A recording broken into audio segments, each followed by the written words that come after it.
Okay, happy Monday, team. Gotta ask you a question. Do you guys remember that old viral clip on YouTube of that man? He was very camp and he was crying, begging the world to leave Britney Spears alone.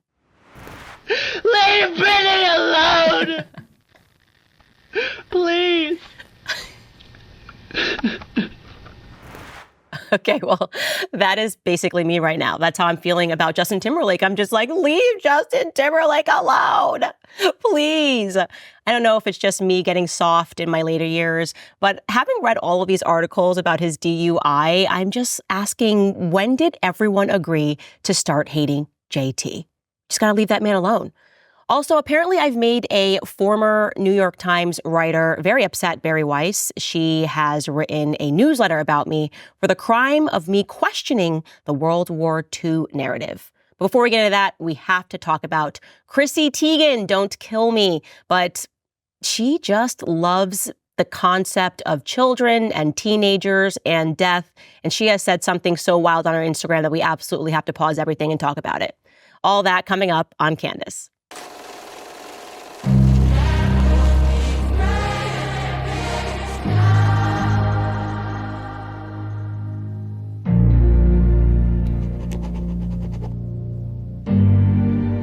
So many moons ago, I read this book by author Rodney Stark. It was entitled How the West Was Won. It's really a great book. Excellent. You should read it. Anyways, there's a chapter in it where he talks about the Aztec civilization and the amount of child and just altogether human sacrifice that took place. And in this one section, he intimates this Harvard researcher, his name was David Carrasco, who was moved to actually write a book about the human sacrifice after he reviewed a ritual receptacle where the remains of 42 children laid, quote, as a messy remnant of a 15th century precious offering to the rain gods. So you can imagine that you're this Harvard researcher, you go down and you're looking at this and you're going, my goodness, they sacrificed children. All because they thought, yeah, well, if we do this, then for sure the gods will recognize that we're really good people and it will rain. Yeah, that is really barbaric. And I've started to realize this. Somehow in our advanced society, we always look back on those things and we're shocked and we're surprised. And I think in our mindset is, we would never. How could the Aztecs have done this? Oh, you just should instinctively know that that is so wrong to sacrifice children. Us? No, we are civilized. We are so civilized. Except when you think about it, we actually do all the exact same things. We just use better technology. And I guess part of the technology is the psychology that comes along with it. We believe that because we use technology, we're not barbaric. We hold on to this belief that we're somehow more moral. And that idea was actually reinforced. If you guys listened to Friday's episode, I had on two guys who I really appreciate, both of them so much. I had on Ami Kozak and Dave Smith, and they were debating Israel versus Palestine. Riveting discussion. But then there was this point where Ami was talking about just how barbaric October 7th was, really talking about the savages and what they did to the Israelis. And by the way, point for him, absolutely, he's right. It was barbaric. But I was quite shocked when Dave Smith offered back, yeah, and what are they doing in response? The exact same thing. They're dropping bombs on innocent children and innocent women and innocent families, and you're killing them as a response. That is murder. And I think Ami was taken quite aback by that. Like, what do you mean it's murder? This is totally different. We're dropping bombs on homes. Again, we have some technology which makes what we're doing less barbaric than the people who parachuted in and did the same thing. Like, they killed innocent people. But of course, that topic has nothing to do with child sacrifice. We would go, okay, no. We would never, of course, sacrifice a child for something like rain. That seems crazy. Well, if you think that's crazy, you should listen to Chrissy Teigen. She would certainly like a word after something that she posted on Instagram over the weekend. Now, before I show you what she posted on Instagram, it's quite shocking what she said. We should just appreciate Chrissy Teigen as a brand in general, because I've never seen someone who is trying to brand being pro-death.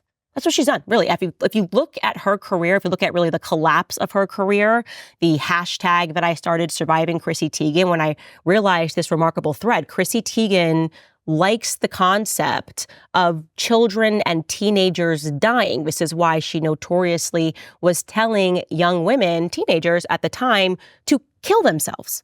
I'm not kidding, to kill themselves. I'm going to remind you of this tweet that she wrote about Lindsay Lohan. She wrote, "Lindsay adds a few more slits to her wrists when she sees Emma Stone."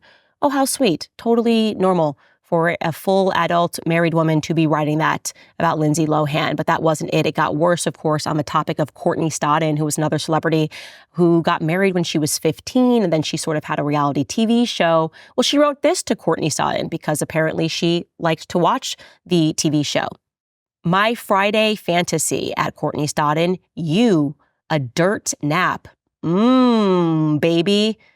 Yeah, dirt nap meaning buried beneath the ground, dead. Baby, she loves that. When Courtney Stodden was making the rounds and giving interviews and telling journalists that she wasn't just harassed publicly by Chrissy Teigen, she was also harassed privately by Chrissy Teigen.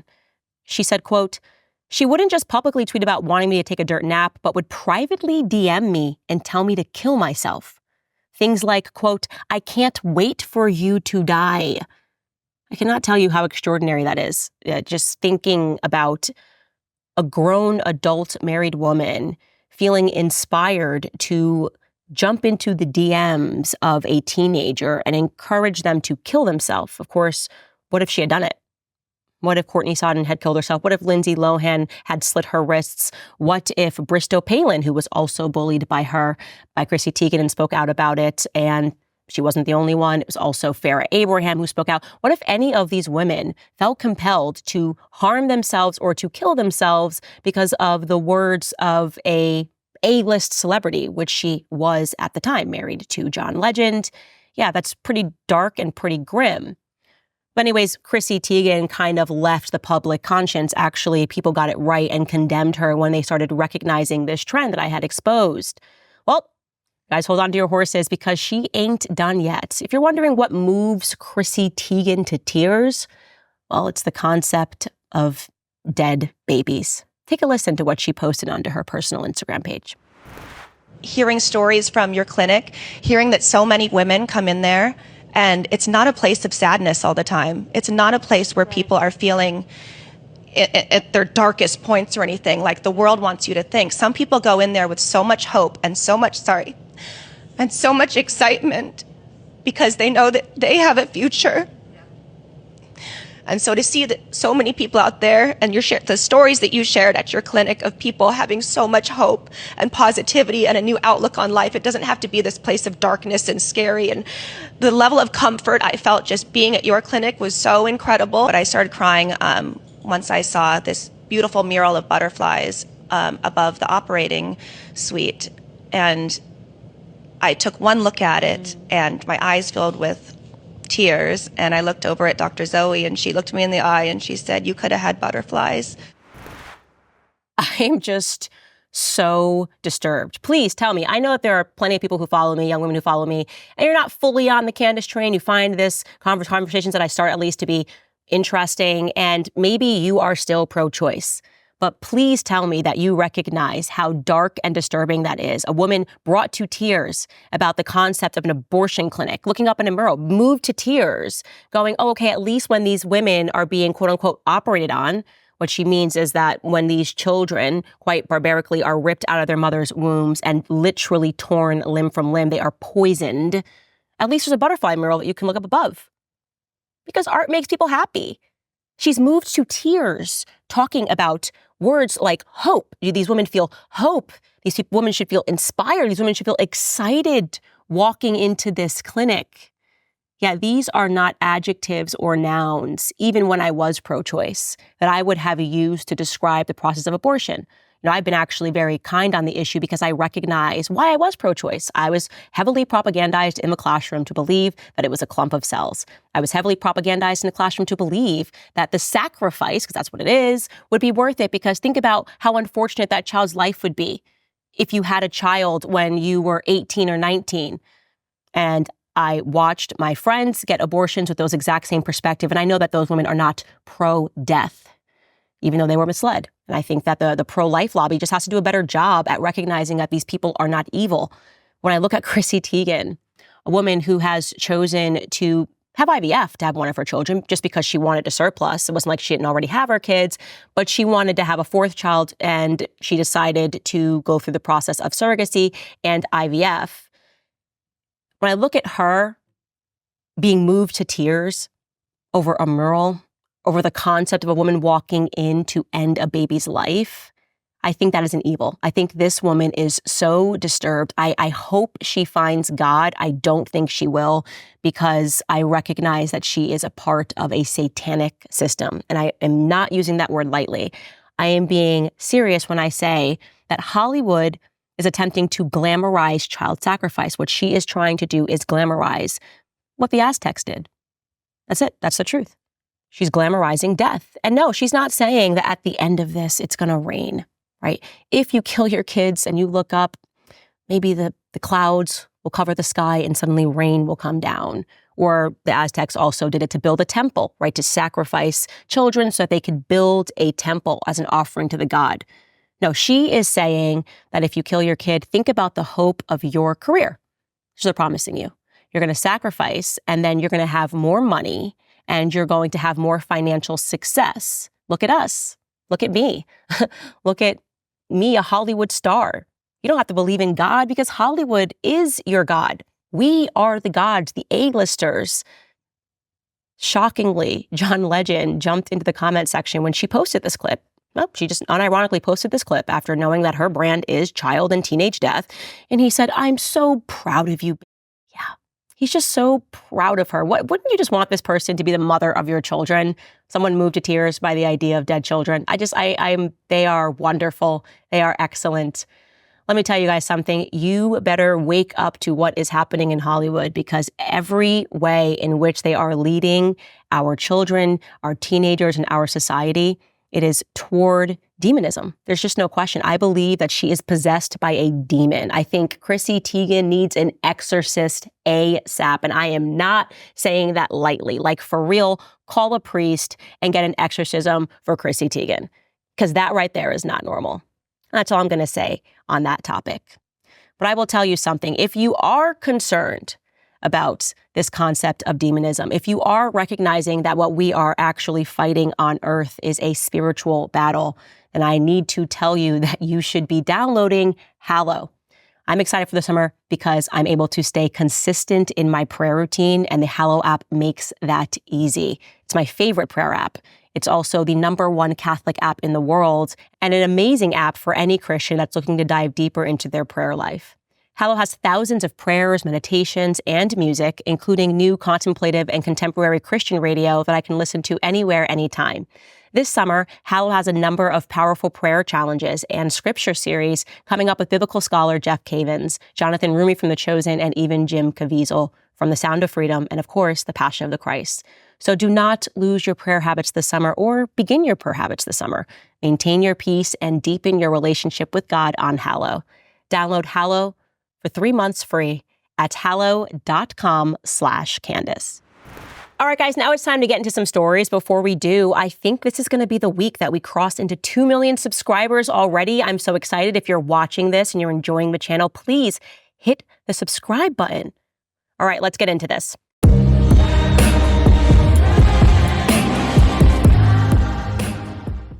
First and foremost, we have Justin Timberlake. I know everyone has been waiting on me to comment on this. I will say this. I am a sucker for a good meme, and the memes were exceptional pertaining to Justin Timberlake's arrest. I'm bringing sexy Bach, like B-A-C. I thought that was absolutely brilliant. I found myself laughing out loud, sadly, at this man's pain, but you do have to appreciate a good meme, and hopefully when all this is over, he'll be able to laugh at himself. So just to give you the details, you've probably already heard about this.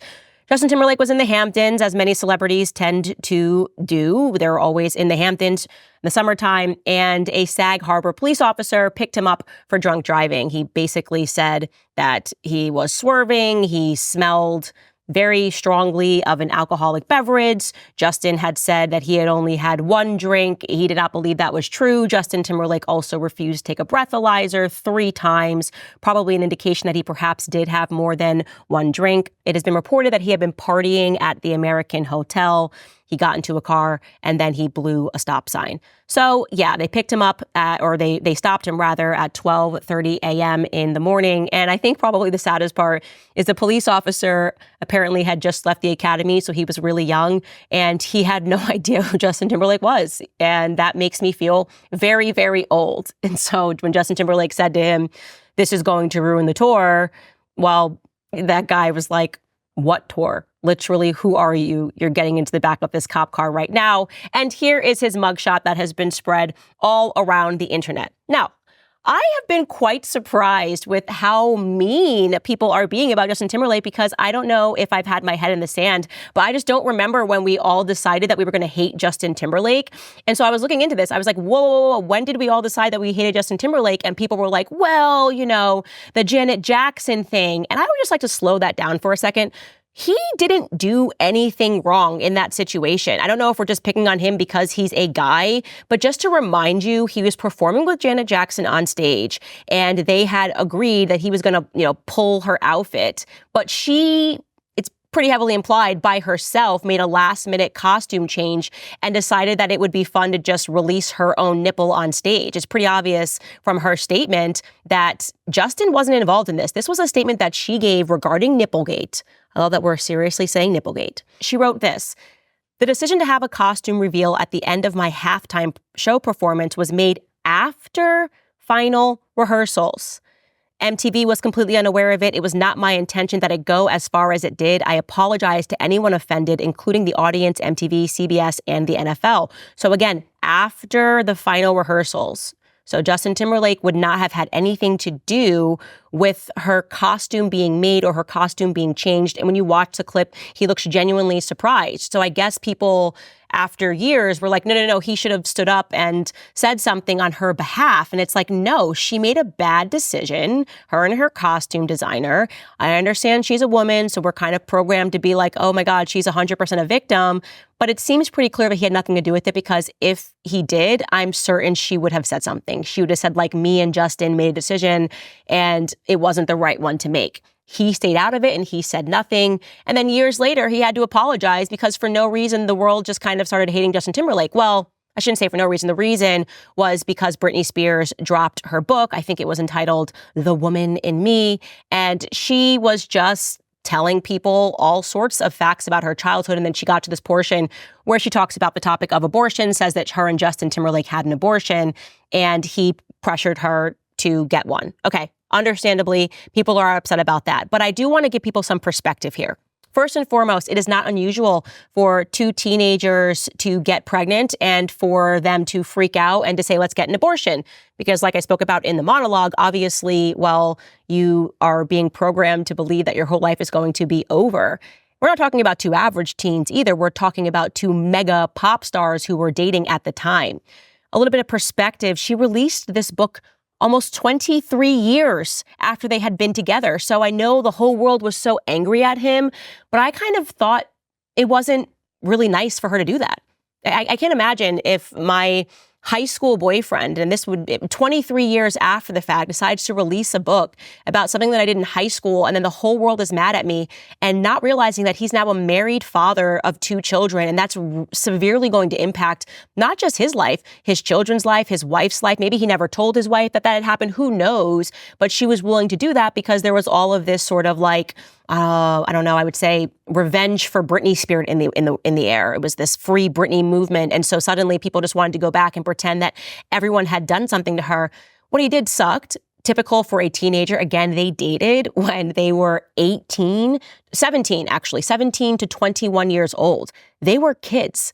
So I'm sure that the pressure, since we're only hearing her side, wasn't just coming from Justin Timberlake. It was likely coming from his mom, his manager, his business managers being like, she's got to get an abortion or your career is over. So it's not really fair that we hear her side of events. We forget that 23 years has elapsed and we just come down on Justin Timberlake because ultimately, and I'm going to tell you this, in my family, these things have happened where a man has put pressure on a woman to get an abortion. And guess what? Without resources to millions, without being the #1 top-selling pop star in the world, people in my family made a decision to keep their kids. So it was an option for her to still keep her kid. It's really not fair to put it fully on Justin Timberlake.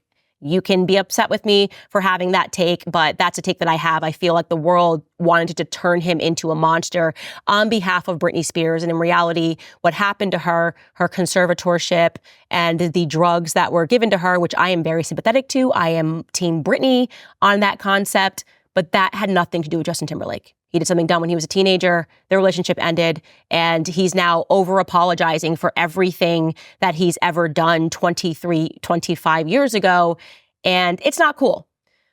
But the piece of this story that I actually found the most compelling, I was watching Brett Cooper's show, and she made me feel very old again because she had a very Gen Z take on the entire situation. It was really hilarious, her bit. But she started pointing out that there is some interesting things going on between him and Jessica Biel. Like Jessica Biel has been on tour and giving really awkward answers on a press tour, very awkward answers regarding JT's quote unquote world tour that he's about to embark on. So take a listen to Brett Cooper talking about that. His wife, Jessica Biel, who is stunning and very, very talented, she's been making the press rounds promoting a new book that she released and a couple of new projects, and she has said some incredibly illuminating things about their current family situation. Just watch. I'm already exhausted. There's been 4 shows. Yeah. Oh my God. I don't know how he is going to do it. I don't know how we're going to do it, but we're going to get through it. Yeah. How he is going to have little time to spend with his kids over the summer. Just finding the time we can connect and see each other in person and get him with the kids. And we've never done this before with 2, so I don't know. She's going to be working, and that if he has any time at all to rest, that he really needs to take that time to rest, and that he might try to do something with his family, but chances are he just is going to be needing to rest and definitely not out doing this. And when he has his breaks, we'll hang out and try to do something that's relaxing and fun. He has to relax. Like, he really has to relax. You know? Like, we can't mess around. I'm sorry. You can't mess around. What has he been doing? Also, those are 2 different interviews. She has been using this tone, telling this story multiple times. There is obviously something going on below the surface. And that is where I would like to interject. I think the bigger picture here, and it's been unfortunate because the world has been so unforgiving, is that there is something going on beneath the surface. We shouldn't forget a couple of years ago, Justin Timberlake also got very drunk with his co-star. I think he was filming down in New Orleans, and they were seen holding hands. Then he had to issue a statement apologizing to his family and saying that he especially apologized to Jessica Biel because he had embarrassed her and had embarrassed his entire family by doing this, and he really just had a couple of drinks too many. So it seems that he is actually on some sort of a personal spiral, going through something, and it has probably been made infinitely worse by the fact that the world has decided to simply make him an enemy, not because of anything he's actually done, but because of people that they perceive to be bigger victims, even people that have kind of done things themselves, like Janet Jackson. Somehow he should have rescued her, and Britney had no say in what was going on with her, but he definitely did. I think it's all really crappy. I actually feel very bad for people with this level of celebrity because it becomes impossible for them to focus on the things that they need to focus on. And in this circumstance, it seems like they need to focus on their marriage for a lot of reasons. You know, I don't think that they are in a good union. And I think that that is probably what is guiding this spiral. I mean, that is just some weird stuff to say about your husband's tour. She also said some more stuff like, you know, the t-shirts are really cool on the tour. Like, what are you saying? He really needs his rest. It almost sounds like they're already separated. That's what it sounds like to me. Because if you're telling me that he's that busy, but he's out drinking alone and he doesn't have time for you and your kids, it sounds like they're already separated. And what JT should probably do is press pause on the world tour, spend some time with his family, spend some time with himself, you know, really evaluating his life. And maybe people will be sympathetic to the fact that if you're thinking about a guy who became as famous as he did, as young as he was, he's probably been through a lot of stuff. And just because he's not writing a book called The Man in Me, women tend to share more than men do, doesn't mean that he does not also have suffering. So I say, pray for Justin. But a better way to say that is, leave Justin alone, please.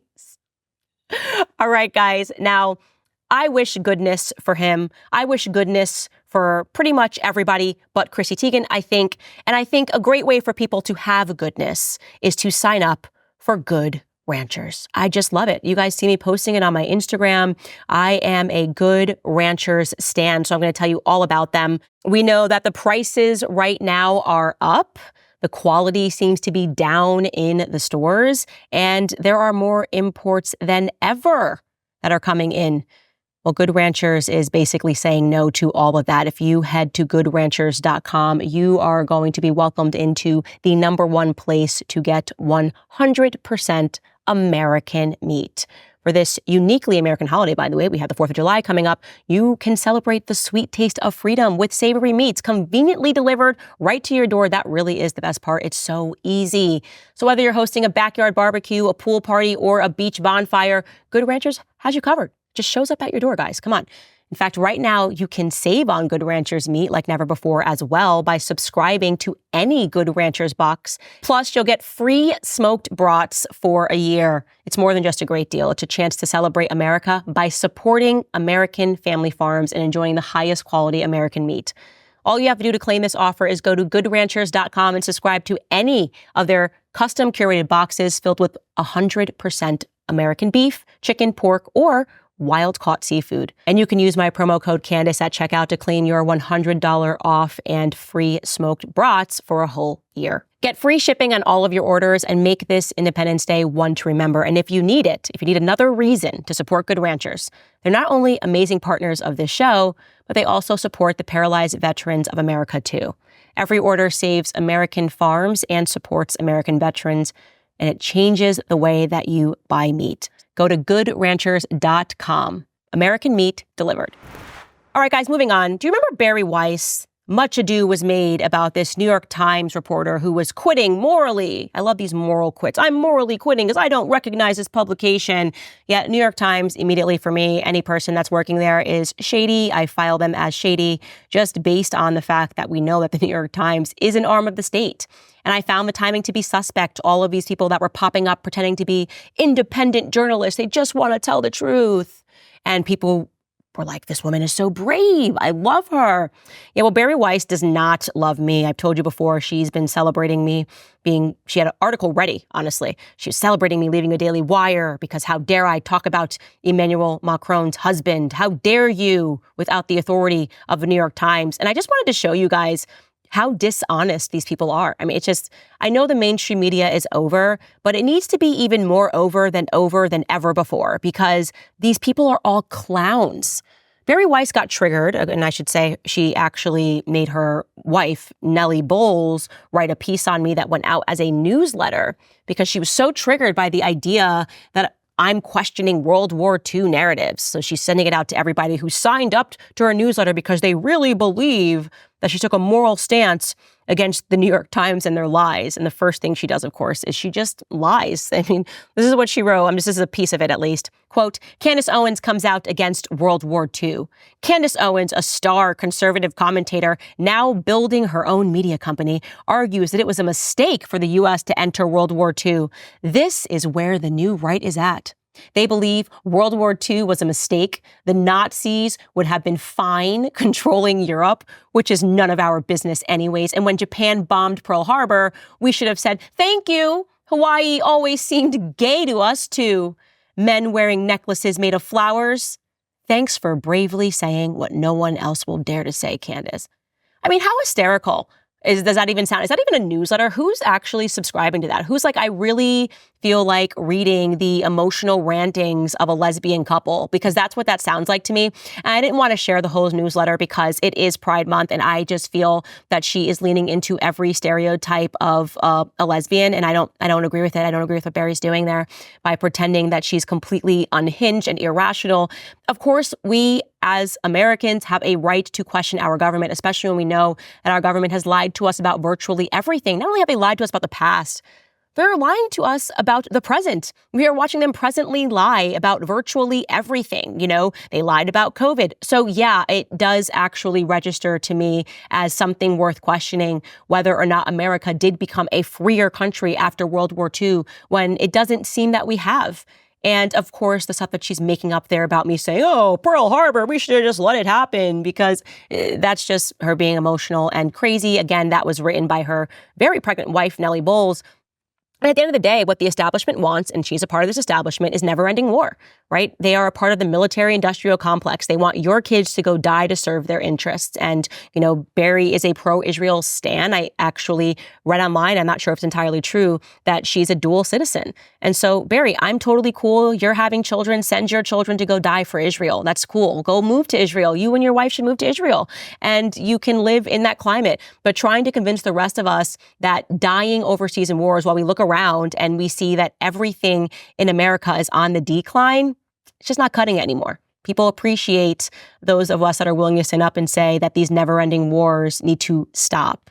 People appreciate an America First perspective. And you know what? We're not going to bat an eyelash when you call us isolationist. We tried it your way for decades. We've tried never-ending wars for decades. And like I said, Americans are suffering in a ton of different ways. I'm talking about crime in the inner cities, when we're talking about gas prices, you're talking about people just trying to feed their families. So no more death of American men to serve overseas interests. All right, guys, this episode, we're already up against time here. Let's get into some of your comments regarding episodes past.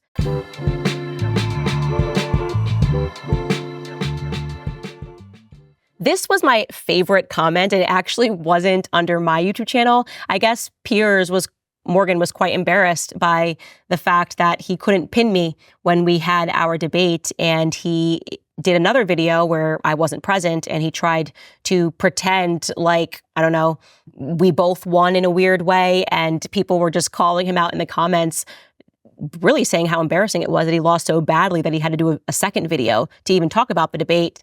Anyways, this comment from HeyCutie90 reads, "It was an interesting debate. Gotta say that Brigitte Macron rabbit hole is way wilder than I anticipated. I am generally allergic to conspiracy theories, particularly petty ones that have no effect on my life. But geez, the more you learn about Brigitte, the crazier it gets." Yes, guys, I would have never brought that story to the forefront and said, I'll stake my entire career on it if I did not believe that it was very true. Like I said, the evidence is overwhelming that Brigitte Macron is a trans woman. Brigitte Macron was born a man. And the fact that they are gaslighting the French people and now trying to gaslight the world, as Piers Morgan was doing. He didn't even read the piece by the journalist, the 6-part series of excellent work, excellent journalism that was conducted. He's just trying to tell you, don't even look at it, trying to just completely take you another direction. Yeah, that's done. Like, I just feel like now we recognize that these bad faith state actors are trying to distract us from the truth. So I really loved that comment. Also, obviously, we had the debate between Ami and Dave on Friday, as I previously mentioned. This user writes, "I could be wrong, but isn't Israel given more money from the U.S. than any other country? This is taxpayer money. I feel that gives us room to criticize both governments." Yeah, if you're going to be a welfare recipient and you can't stand on your own 2 feet, then I will talk trash if I want to talk trash. And I don't like Bibi Netanyahu. I want to talk trash. And I don't like a bunch of innocent Palestinians dying. I'm going to talk a little bit of trash. And lastly, and most importantly, I don't like that we're giving them money so that they can supply the arms for Christians to be murdered. So you don't get to tell me that I have to care about your faith first.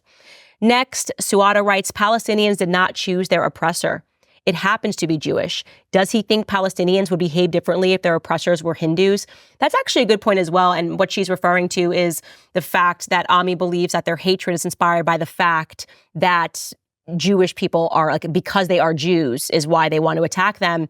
And actually, I think that if what happened back in 1949 had been executed by Hindus or Christians, they would probably be equally as angry. So I don't think it has anything to do with what religion you worship, so to speak. They feel that what was done to them historically was wrong.